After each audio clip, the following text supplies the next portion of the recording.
De voir le lancement de cette mission à bord d'un satellite, pour moi, c'est une grande satisfaction parce qu'on parle de travaux qui ont été ici il y a 34 ans avec le.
En dessous, il y a un monticule, ben, ta forêt est quand même moins haute que s'il n'y avait pas de monticule en dessous.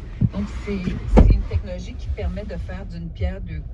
Et là, depuis le début, on parle d'image. J'ai quelque chose en tête, mais je ne suis pas sûre que c'est ce que ça va donner vraiment par le satellite. À quoi ça va ressembler, tout ça? Puisqu'on travaille en grande longueur d'onde, on ne parle pas d'images à très haute résolution. Comme précision, en fait, ce sera moins que ce qu'offre le LIDAR, par exemple. Les images radar du nouvel instrument auront une résolution de 200 mètres sur 200 mètres. En fait, c'est pas parce que le radar va permettre de voir sous la canopée jusqu'au tronc qu'on aura nécessairement des données pour chacun des arbres.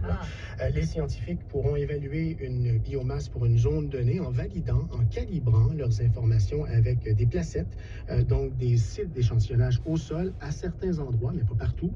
Écoutez ici les explications de Dominique Gilleron de l'Agence spatiale européenne.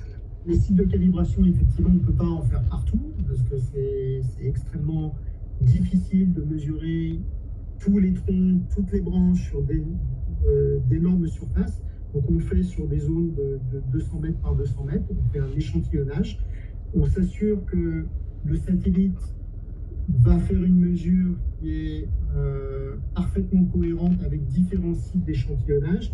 Et ensuite, par extrapolation, on va recalibrer l'ensemble des données qu'on a prises sur le reste de la forêt pour propager cette information juste qu'on a sur les sites de calibration sur le reste de la forêt.